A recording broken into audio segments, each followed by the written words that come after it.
우리 이번 한 주간 동안 외울 말씀은 24절, 요한복음 4장 24절 말씀입니다. 다시 한번 우리 따라할까요? 하나님은 영이시니 예배하는 자가 영과 진리로 예배할지니라.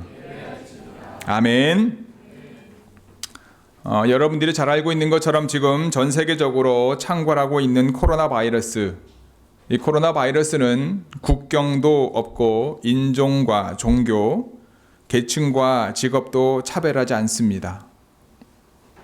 하지만 우리는 현실 속에서 오히려 코로나 사태로 인해 국경이 폐쇄되고 인종과 종교, 계층과 직업에 대한 차별과 많은 어려움들이 일어나고 있는 게 현실입니다. 우리는 때로는 그 가해자가 되기도 하고요. 우리도 모르는 사이에 또 피해자가 되기도 합니다. 원래 코로나 19은요, 2월 초만 해도 저도 우리 이곤사님한테 우한 폐렴이라는 얘기를 처음 들었었어요. 그렇죠? 그런데 특정 질병에 지역 명칭이 들어가면 차별을 조장할 수 있다라고 하는 비판이 제기되어서 우한 폐렴이라는 단어보다 2월 11일 세계보건기구에서 코비드-19, 코로나19으로 공식 명칭으로 바꾸었다고 합니다. 2월 중순만 해도요, 이 코로나 바이러스가 절대로 오래 갈 수 없는 이유를 말하는 농담들이 오고 갔어요. 왜 그랬냐 하면 이 코로나 바이러스 우한 폐렴이 중국산이라고 오래 갈 수 없다라고 하는 게 그 답이었다고 합니다. 저도 처음에 무슨 말인지 몰랐는데 그러니까 메이드 인 차이나더라고요. 당시만 해도 여러분, 우한 사람들이 걸리는 저런 질병 우리는 걸리지 않을 것이다. 한국 사람들이 그렇게 생각했었대요. 근거 없는 확신을 가지고 있었던 사람들이 의외로 있었다고 합니다. 아마 한국 사람뿐이겠습니까만 세계보건기구도 이탈리아를 중심으로 코로나19이 유럽 각지에 퍼져가자 결국 팬데믹을 선언했잖아요. 지난주에. 팬데믹 선언은 무엇입니까? 이 전염병이 한 지역이 아닌 전 세계적으로 퍼져 있다라고 하는 거죠. 전 세계적으로 주가가 폭락하고 유가가 떨어지고 마스크는 동인하고, 마스크 여러분 사신 분들 대단하신 분들이죠. 미리 예측하고 주문했더니 한 달 있다 오고, 우리 누가 얘기했더니 한 달 있다가 오는데 또 중간에 또 취소된다고 그러더라고요. 근데 그 와중에서 우리 서연이 학교에서는 영어 선생님이 그 마스크를 준비해 놓고 인사하면서 필요한 애들 가져가라 그랬다 그러더라고요. 그래서 참 대단하다 선생님이. 어쨌든 마스크가 동인하고요. 여러분, 식량과 휴지가 사재기 하는 현상이 여기저기서 발생하는 모습을 우리는 봅니다. 미국 트럼프 대통령도 지난 주말에 국가 비상사태를 선포했습니다. 베이 지역, 아까도 말씀을 드렸지만 짧게는 한 주, 길게는 4주까지 초, 중, 고, 대학교까지 온라인 수업으로 대체하는 상황이 현재 우리의 상황입니다. 한국에서는 많은 교회들이 온라인 예배를 드리는 경우가 대부분입니다. 아직 베이 지역에 있는 대부분의 교회들은요, 온라인 예배만 드리는 교회는 없고요. 주일 예배만 드리고 주중 모임은 하지 않고 친교와 소그룹 모임은 하지 않는 걸로 우리가 아마 정해졌는데, 오늘 기점으로 또 다른 결정을 하지 않을까. 이런 상황 가운데 오늘 본문은 우리에게 하나님께서 받으시는 예배가 어떠한 건지, 하나님이 원하시는 예배가 어떠한 건지를 우리에게 말해주고 있는 것 같습니다. 오늘 말씀은요, 그리스도인들이라고 하면, 교회 어느 정도 다닌 그리스도인이라고 하면 모르는 말씀이 아니죠. 요한복음 4장의 수가성 여인에 대한 이야기입니다. 사마리아인은 당시 유대인들에게 차별의 대상이었습니다. 사마리아인의 조상은요, 6절에 나오지만 우리가 읽진 않았지만 야곱입니다. 야곱의 다른 이름은 이스라엘이죠. 무슨 말입니까? 이스라엘은 유대인의 조상이기도 하고 사마리아 사람들의 조상이기도 합니다. 그렇다면 사마리아인과 유대인이 형제인데 왜 이렇게 그들은 서로 싫어할 수밖에 없었을까? 왜 사마리아인들은 유대인들이 이렇게 미워할 수밖에 없었을까? 같은 자손임에도 불구하고. 멀리 이제 과거로 돌아가 보면 솔로몬이 주전 922년에 죽게 되죠. 그의 아들 중에 여로보암을 중심으로 북쪽 지역의 10지파가 솔로몬의 아들인 르호보암의 통치에 반기를 들고 이스라엘이라는 국가를 세웁니다. 이를 북이스라엘이라고 부르게 되지요. 그리고 남쪽의 두 지파, 12지파 중에 10개가 북이스라엘을 이루었고 그중 가장 큰 지파였던 유다 중심으로 유다와 또 다른 지파가 남유다라고 불려서 나라가 두 개로 나뉘어지게 됩니다. 이 사마리아 사람들은요, 바로 북이스라엘의 후손이었습니다. 그런데 이스라엘은 주전 722년에 아수르라고 하는 지역에 멸망당하고 맙니다. 아수르는 대항 세력의 결집을 막기 위해서 사마리아 지역의 거주민들을 국외로 추방시키고 대신 아수르가 점령하고 있는 이방 나라 사람들을 이 이스라엘로 이주시켜 버립니다. 따라서 사마리아에 남아있는 주로 하층민들과 이방인들이 세월이 지나면서 자연스럽게 통혼하게 됩니다. 섞이게 되는 거죠. 이런 순수하지 못한 혈통이 유대인들로부터 멸시의 표적이 되었던 겁니다. 그런데 사마리아 사람들이 미움을 사게 된 더 큰 원인이 역사적 배경에 있습니다. 유대인들이 바벨론에서 포로 생활을 마치고 돌아왔어요. 학개와 스가랴를 지휘 아래 예루살렘 성전을 재건하기 시작했습니다. 근데 사마리아 사람들이요, 성전 건축에 동참하겠다고 의사를 밝혔습니다. 왜냐? 북이스라엘은 남유다나 예루살렘 중심으로 그들이 예배를 드렸던 한 민족이기 때문에.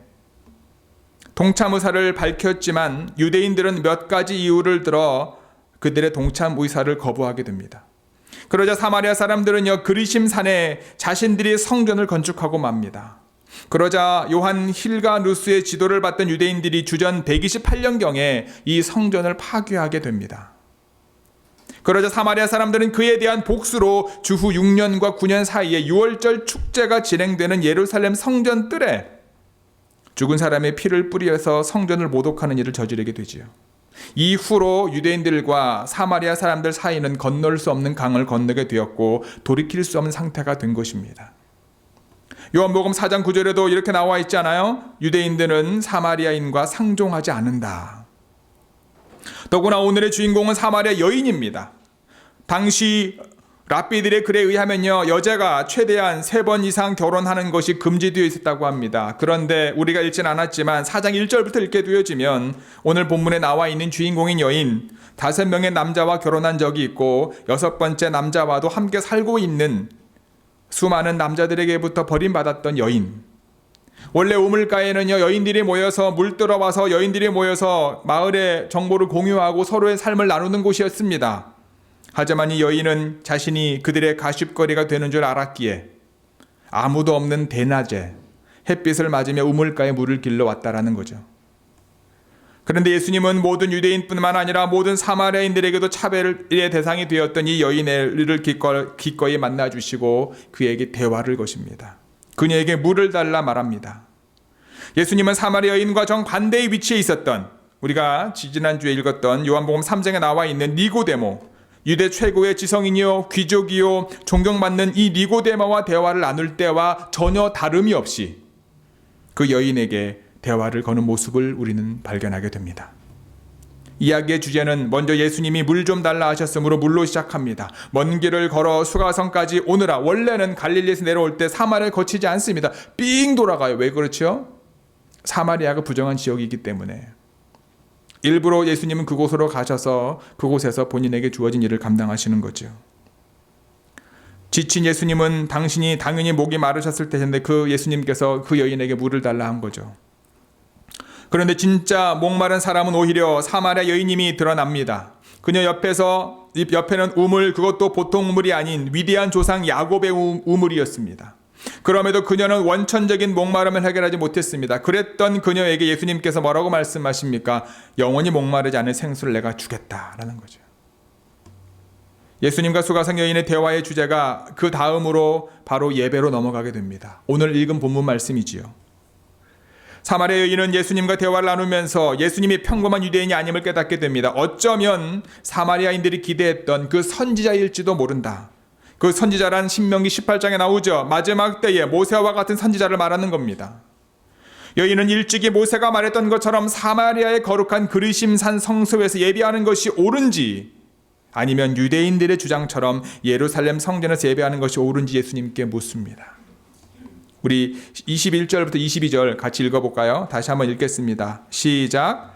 예수께서 이르시되 여자여 내 말을 들으라. 이 산에서도 말고 예루살렘에서도 말고 너희가 아버지께 예배할 때가 이르리라. 너희는 알지 못하는 것을 예배하고 우리는 아는 것을 예배하노니 이는 구원의 유대인에게서 남이라. Jesus declared, Believe me, woman, a time is coming when you will worship the Father neither on this mountain nor in Jerusalem. You Samaritans worship what you do not know. We worship what we do know, for salvation is from the Jews. 이 말씀은요, 여러분 요즘 코로나 19에도 불구하고 그리스도인이 교회에 나와 예배하는 것이 옳은가, 아니면 온라인 예배를 하는 것이 옳은가에 대한 대답이 아닙니다.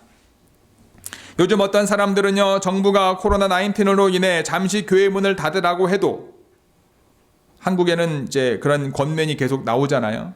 그럼에도 불구하고 순교를 각오하고 교회에 나와 예배해야 한다고 말씀하시는 분들도 사실 있습니다. 그러나 여러분, 큰 태풍에 교회 지붕이 날아가는 상황에 굳이 교회 안에서 예배를 드리다 교회가 무너져 죽는 것을 과연 순교라고 할 수 없듯이, 일종의 자연 재난이라고 할 수 있는 이 코로나 바이러스를 피하지 않고 죽기까지 맞서는 것은 어찌 보면 어리석은 일일 수 있다라고 하는 걸 기억해야 되죠. 예수님은 지금 예배를 어디서 해야 할 것인가를 말씀하시는 것이 아니라 당시 이스라엘 사람들이 가지고 있었던 성전에 대한 그들의 생각의 끝을 말씀하고 있는 겁니다. 예수님께서 사실 지금 사마리아 동네에 일부러 돌아가신 거라고 말씀을 드렸잖아요. 굳이 그럴 필요 없는데 그곳에서 복음을 전합니다. 예수님께서 하시는 말씀이 어느 곳이냐는 장소적인 문제가 아니라 이 산에서도 말고 예루살렘에서도 말고 하면서 아버지께 예배할 때가 이를 것이다 라고 말씀합니다. 진정한 예배의 장소는요, 그곳에서 아버지 하나님을 향하고 있느냐 아니냐라고 하는 거죠. 예배자의 마음이 하나님께 향하고 있느냐 그렇지 못하느냐 여기에 있는 거죠. 그리고 계속해서 하시는 말씀이 22절에 너희는 알지 못하는 것을 예배하고 우리는 아는 것을 예배한다라고 말씀합니다.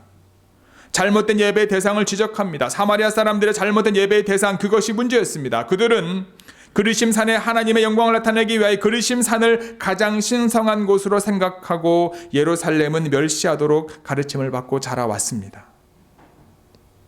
즉 그들은 예배의 대상보다 장소를 더 중요시 여겼던 거죠. 그래서 예수님께서는 너희는 알지 못하는 것을 예배하고 우리는 아는 것을 예배한다라고 말씀하신 겁니다. 그런데 예수님은 그것보다 더 중요한 것이 있는데 그것은 무엇입니까? 아버지께 예배할 때가 온다라는 거죠. 예배의 대상을 분명하게 하나님께로 집중하고 있는 것을 우리는 알 수 있습니다. 사마리아 여인의 마음속에 여러분 예배에 대한 갈망이 있었기에 그와 같은 질문을 던질 수 있는 거죠. 예루살렘에서 예배하고 싶은 욕망이 그에게 있었습니다. 하나님이 원하시는 예배를 드리고 싶고자 하는 그 마음이 그 마음 가운데 분명히 있었기 때문에 그와 같은 질문을 예수님께 던진 거죠. 어디서 예배하느냐 하라라는 사마리아 여인의 물음에 대한 예수님의 대답 뜻밖의 것이었잖아요. 이 산도, 이 사마리아 사람들이 말하는 이 산도, 유대인들이 말하는 예루살렘도 참된 예배의 자리가 될 수 없다는 것입니다. 엄청난 충격적인 선포죠. 사마리아 여인에게는 전혀 그냥 그럴 수 있구나, 그렇구나라고 하는 믿음의 고백과 은혜의 고백일 수 있지만 이 얘기를 유대인들이 들었다고 하면 여러분 생각해 보시기 바랍니다. 여러분들이 예배를 이곳에 잘 드리고 있는데 이곳은 하나님이 임재하는 곳이 아닙니다라고 말하면 어떤 상황이 우리 가운데 올까? 예수님은요, 예배가 장소가 아니라 방법, 대상의 문제임을 분명히 말씀하고 있다는 거예요. 예배하다라고 하는 이 예배, 프로스퀴네오라고 하는 단어인데요. 신 앞에 엎드려 땅에 입맞춤으로 사랑과 존경을 표현하는 행동입니다. 예배가 그와 같은 거예요. 즉 예배를 드린다라고 하는 것은요, 하나님을 경배하는 것이고 하나님을 인정하는 것이고 하나님께서 모든 것의 주관자이심을 믿음으로 고백하는 것이 예배다라는 거예요. 우리의 예배의 대상은 하나님이십니다. 지금 우리가 누구 앞에서 예배를 드리고 있느냐, 이것이 중요한 거죠. 그분은 천지 만물을 만드시고 우주 모든 만물을 만드시고 우리의 모든 것들을 맡아 주관하시는 주권자이시고 저와 여러분들을 위해서 독생자 예수 그리스도를 우리를 위해 보내주신 분이심을 기억하시기를 바랍니다. 그분께서 우리를 초청하시고 우리가 믿음으로 그 옷 앞에 나온 것이 바로 예배다라는 거예요. 히브리서 11장 6절에 이런 말씀이 있습니다. 믿음이 없이는 기쁘시게 하지 못하나니 하나님께 나아가는 자는 반드시 그가 계신 것과 그가 자기를 찾는 자들에게 상 주시는 이심을 믿어야 할지니라. 우리가 하나님께 나아갈 때 우리의 가장 믿음의 기본이 무엇입니까? 그분이 반드시 살아 계시다라는 거예요. 오늘 이 시간에 하나님께서 이 자리에 임재하시고 계시다는 사실을 믿는 저와 여러분 되기를 주님의 이름으로 축복합니다. 여러분들이 어디에 계시든 여러분들이 예배하는 그곳에 하나님이 살아 계심을 잊지 않는 저와 여러분 모두가 되기를 주님의 이름으로 간절히 축복합니다. 예배는요, 하나님이 지금 여기에 계시다는 것을 깨닫고 그분의 현존에 대한 나의 반응인 거예요. 이곳에서만이 아니라 지금 가정에서 예배를 드리고 계시는 분들도 있을 거예요. 아마 그분들도 마찬가지입니다. 그곳이 가정이 아니라 뭐라고요? 하나님이 임재의 장소임을 믿음으로 선포하는 것이 예배의 시작이다라는 거예요. 예수님께서 사마리아 여인에게 참 예배자가 무엇인지 말씀해주고 있죠. 우리 23절부터 26절까지 같이 읽겠습니다. 아버지께 참되게 예배하는 자들은 영과 진리로 예배할 때가 오나니 곧 이때라. 아버지께서는 자기에게 이렇게 예배하는 자들을 찾으시느니라.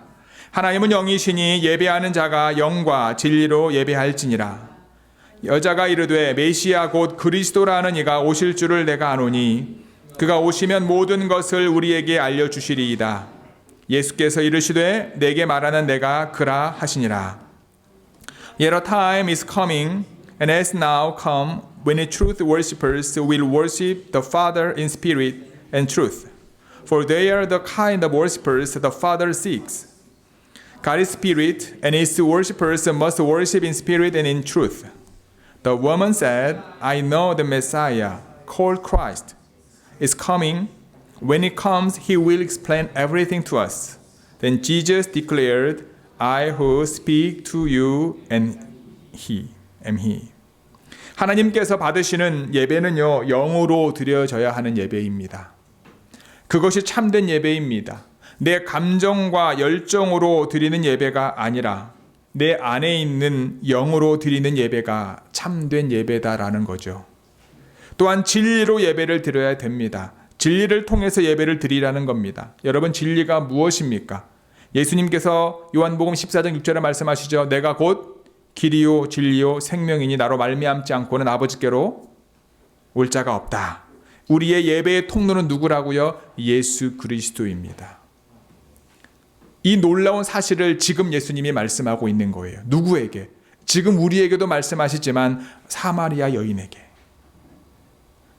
그리심산에 그들이 만든 성전에서 드리는 예배도 아니요, 예루살렘에 그들이 수십 년, 수백 년, 수천 년 동안 드려왔던 예배도 아니라 하나님께 예배할 때가 오는데 그 예배 중앙에 하나님의 영과 하나님의 진리이신 예수 그리스도가 있다는 거죠. 놀라운 사실을 지금 이 여인에게 말하고 있는 겁니다. 이사야 1장에 보면은요, 이스라엘 백성들의 잘못 드려지는 예배에 대해서 탄식합니다.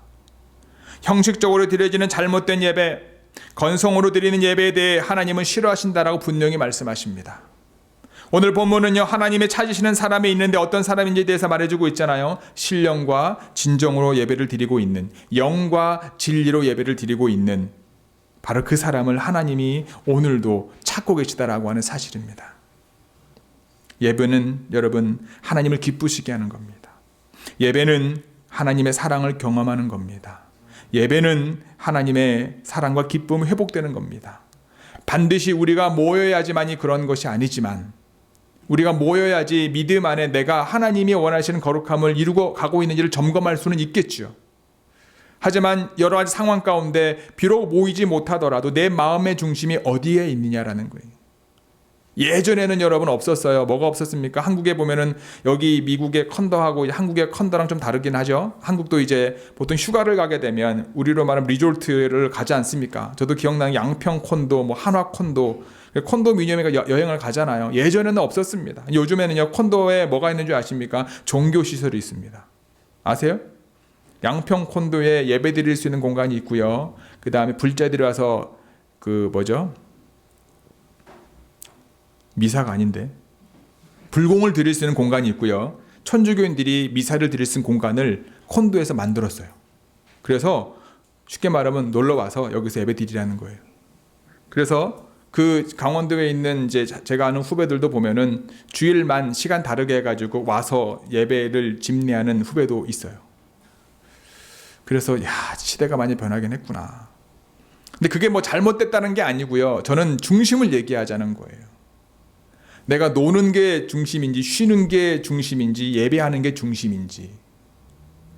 여러분, 우리 기독교 역사를 보거나 우리 뭐 한국 역사를 보거나 한국 기독교 역사를 보거나 미국 기독교 역사를 보았을 때 어떤 일들이 많습니까? 정말로 돈 많은 분들이 다 그렇게 하지요. 정말 그렇죠? 그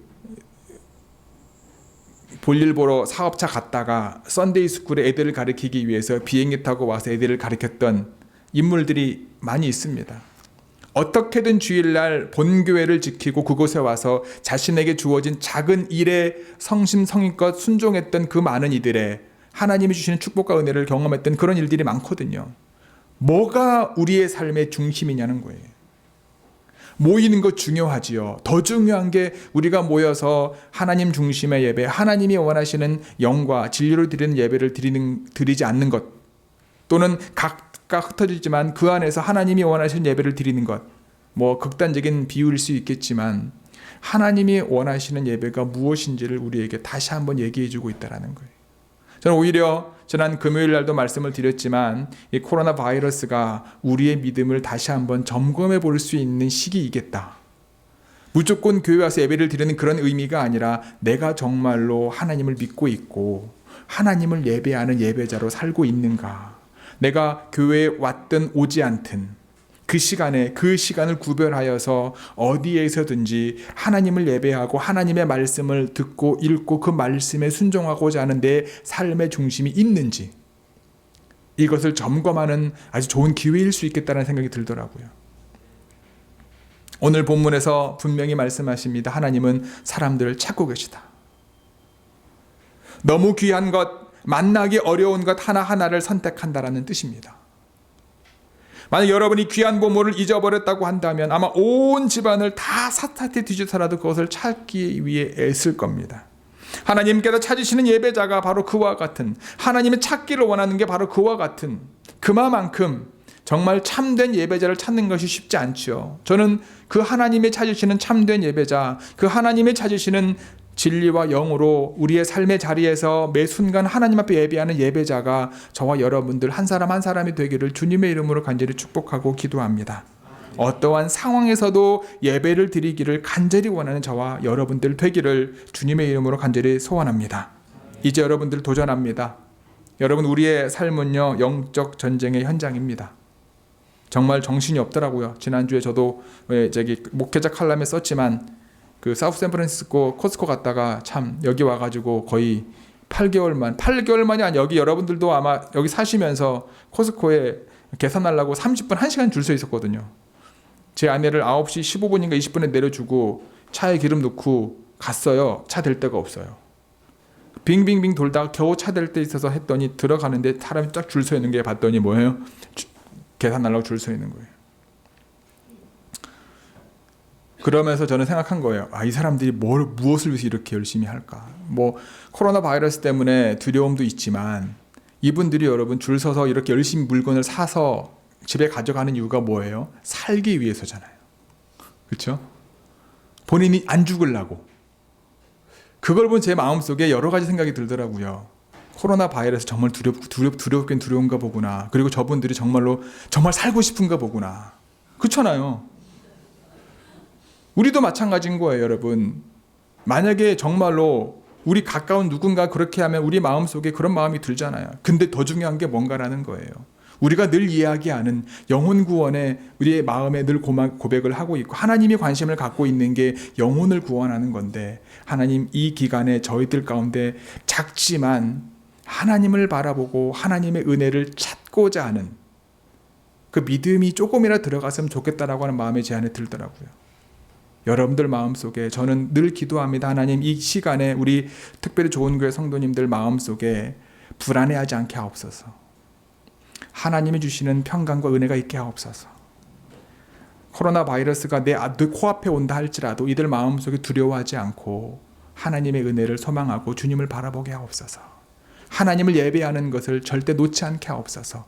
비록 우리가 맞대고 함께 하나님의 은혜를 나누고 하나님의 역사하심을 고백하지는 못한다 할지라도 이들의 삶 속에 주님 늘 함께 하셔서 그들의 삶이 예배가 되어질 수 있도록 더 하나님을 찾고 더 하나님만 바라보고 더 하나님이 원하시는 거룩함을 우리의 삶을 통해 살아가는 우리 좋은 교회 성도들이 되게 하소서라고 기도하게 되더라고요.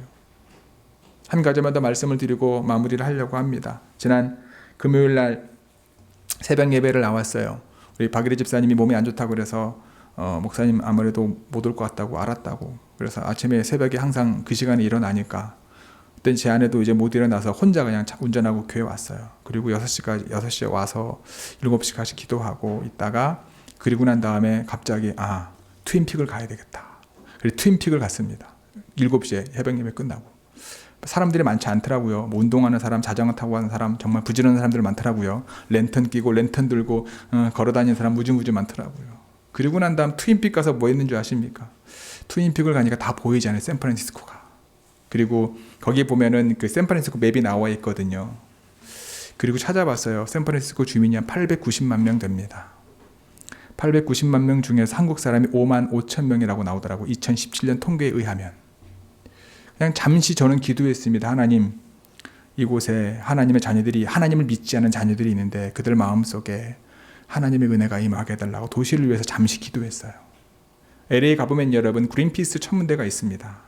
그린피스 천문대에 한 달에 한 번씩 같이 LA를 위해서 기도하는 모임이 있어요. 그래서 한 달에 한 번씩 모여서 잠깐 예배 드리고 기도하는 모임을 제가 한번 참석했던 적이 있는데 그 마음이 있어서 제가 팀픽 가서 샌프란시스코 이쪽을 보고 저쪽을 보고 이쪽을 보고 잠시 기도하고 내려왔습니다. 여러분들 가운데 그런 마음이 있었으면 좋겠어요.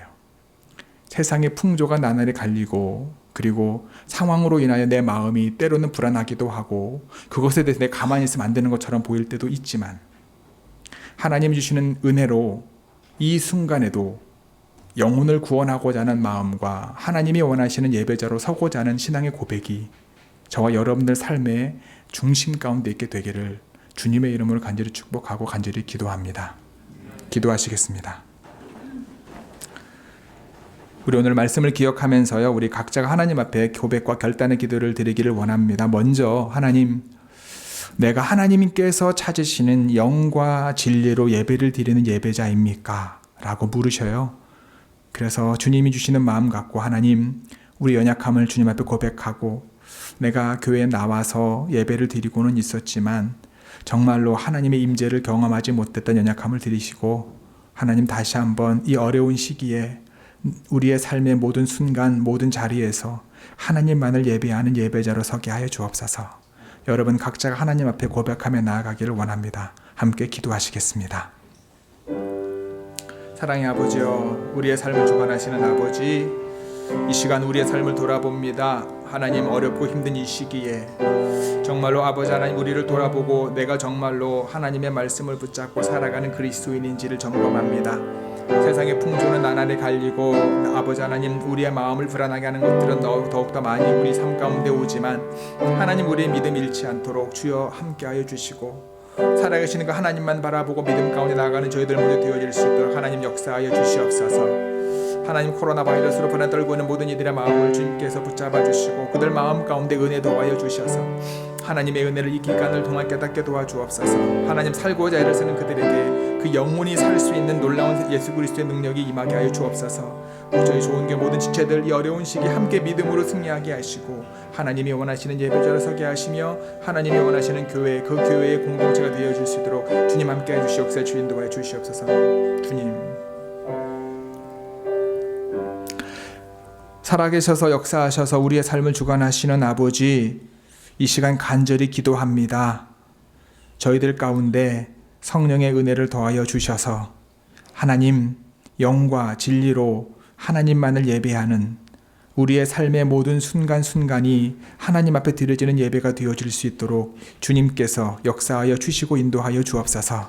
하나님, 우리 스스로를 돌아볼 때 하나님, 우리가 주님 앞에 나올 때도 많지만 예배 가운데 있을 때도 많지만 우리의 하나님, 정말 영과 진리로 예배 드리지 못할 때가 많습니다. 그런 우리 연약함을 주님 드리오니 주여 용서하여 주시고 다시 한번 우리 영을 새롭게 하여 주옵소서. 하나님, 지금 이 시간에도 코로나 바이러스로 인하여 두렵고 떨고 불안해하는 많은 이들이 있습니다. 주여 그들 마음속에 주님의 은혜가 함께 하셔서 하나님, 내가 살기를 애쓰는 것만큼 자신의 영혼을 위해서도 하나님 그들의 마음이 열려 하나님께로 나아올 수 있는 복음의 은혜를 경험할 수 있는 이 기간이 되어질 수 있도록 함께하여 주옵소서. 하나님, 우리 좋은 교회 지체들 믿음 안에 하나 되게 하심을 감사합니다. 이 어려운 시기를 함께 기도하고 격려함으로 이겨나가게 도와주시고 각자의 삶의 자리에서 더욱더 하나님을 찾게 하시고 하나님 앞에 지혜를 구하게 하시고 하나님 주신 지혜로 믿음 가운데 승리하는 저희들 모두 되게 하여 주옵소서. 이 모든 말씀 우리 주 예수 그리스도의 이름으로 기도드렸사옵나이다. 아멘.